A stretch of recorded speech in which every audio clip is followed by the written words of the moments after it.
Perek Bet, capítulo 2, Mishnah Vav, seguindo a ordem. Afura'a Gulgolet Ahat. Acontece que um dia ele viu uma cabeça, Shetzafa al Penei Hamayim, que estava boiando, flutuando, melhor dizendo, sobre as águas. Amarla falou para ela, Al de atefte atfur. Vesof metifair itufun, porque afogaste os outros, foste afogado. E por fim, os que te afogaram serão afogados. Muito interessante isso. Ele viu um crânio flutuando. Parece, numa primeira vista, como o Havruta da Rede vai colocar, parece que é um comentário, um julgamento negativo. Você está vendo um crânio flutuando na água. Dentro do possível, você teria que pegar esse crânio e enterrar ele. O estudo inicialmente transmite uma sensação de um mau julgamento da parte de Hillel, né, que ainda está no nome dele. O comentarista Ikar Tosfot Yom Tov, que é um comentarista muito famoso, cujo nome quer dizer o principal do acréscimo do Yom Tov, do dia bom, mas enfim, explica que Hillel estava dialogando com sua consciência sobre os aspectos da vida, imerso em questionamentos internos sobre ação e reação. Aqui a gente planta uma semente, vai nascer uma flor. Aqui a gente planta uma praga, vai nascer uma praga. Por vezes, refletir sobre um tema que ressoa como macabro também é uma forma de assimilar a grandeza divina e seu desejo de bondade e justiça no mundo, seja na criação e condução de cada ser ou objeto, ou mesmo por meio das leis que regem a natureza. Se você não tem elemento nenhum, acredite que aquilo que está fora do que esperava-se que estaria, ou que estivesse, que eu quero dizer aqui, o lugar de um crânio é enterrado. Ou talvez num laboratório, mas naturalmente falando, do pó viestes, e ao pó retornarás. Então, o crânio deveria estar enterrado, certo? Vamos continuar no texto, que acho que vai melhor do que o raciocínio aqui. Uma cabeça ou um crânio Gulgolet de uma caveira, assim como qualquer parte ou ossada, devem permanecer unidos, primeiramente.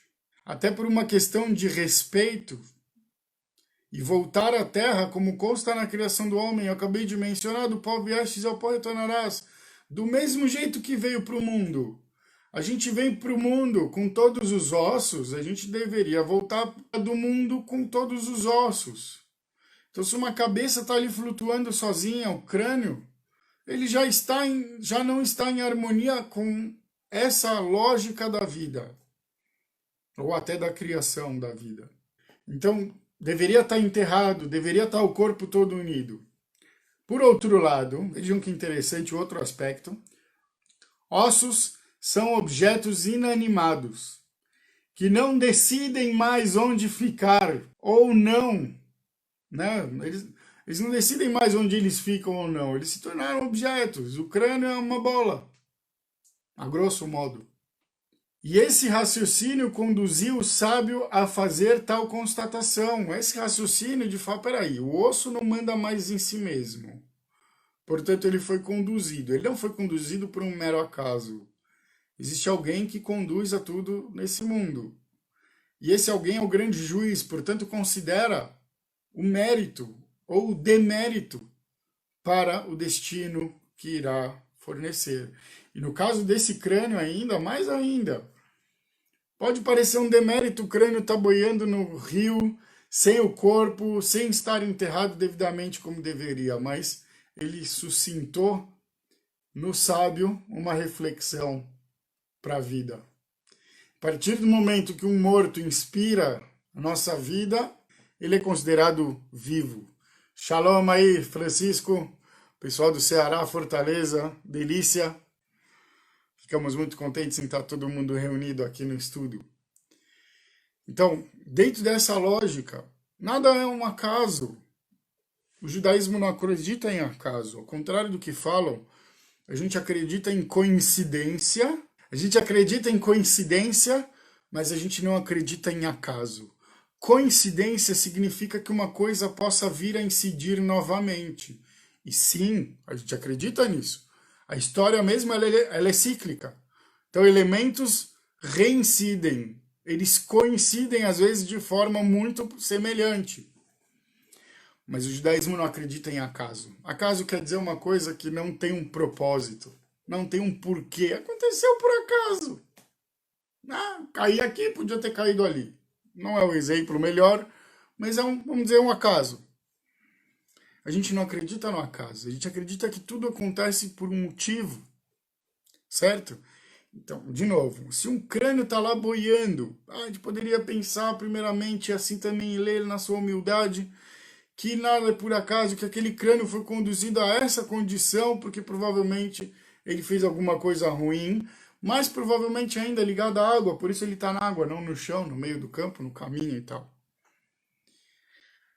Mas por outro lado, talvez para que esse morto tivesse algum mérito, morto esse que a gente nem sabe o nome, e a gente se refere a ele até hoje, toda vez que estuda essa Mishnah, olha a força. Esse morto continua nos ensinando sobre o destino, continua nos ensinando sobre como Deus rege o mundo, e como Deus fez para dar para esse morto X um mérito de continuar nos inspirando, de continuar nos ensinando. E assim, de alguma maneira, estar vivo, ligado às correntes da vida. Que fascinante!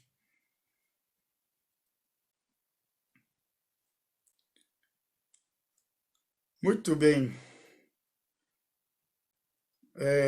Tamanha confiança em Deus e em sua justiça que tenha, concluiu que se aquela ossada merecesse algum respeito, Deus não permitiria que boiasse simplesmente, em condição de abandono aparente. Teria lhe conferido um jazido digno.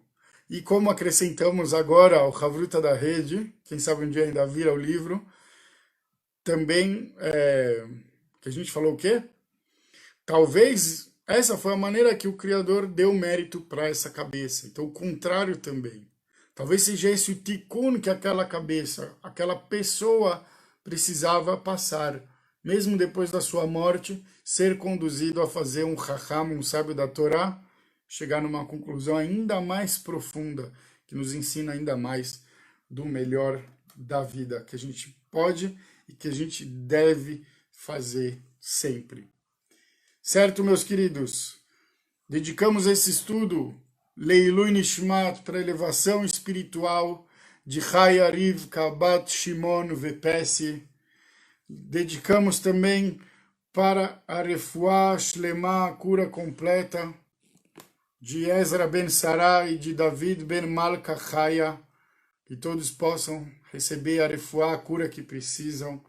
Bezrat Hashem, todos que estiverem infectados e doentes nessa pandemia, também encontrem a cura que precisam, também encontrem proteção e que todos possamos receber boas notícias e nos reunir novamente o quanto antes. Lembrando hoje também, dedicando o nosso estudo de forma especial à lembrança de todos os milhões de vítimas da Segunda Guerra e de todas as perseguições. Jamais esqueceremos, o que significa que jamais nos desconectaremos, continuaremos juntos, continuaremos levando adiante toda a consciência que a história tentou nos trazer, desenvolver dentro de nós. Bezrat Hashem, que seja sempre luz, que coisas assim nunca voltem a se repetir. Amém, amém, Hazak Baruch. Hoje nosso estudo vai ser dedicado Leilui Nishmat, para elevação espiritual, Chaya Rivka Bat Shimon Vepesi. Pedimos também para a Refuá Shlema de David ben Malka Chaya e de Ezra ben Sará.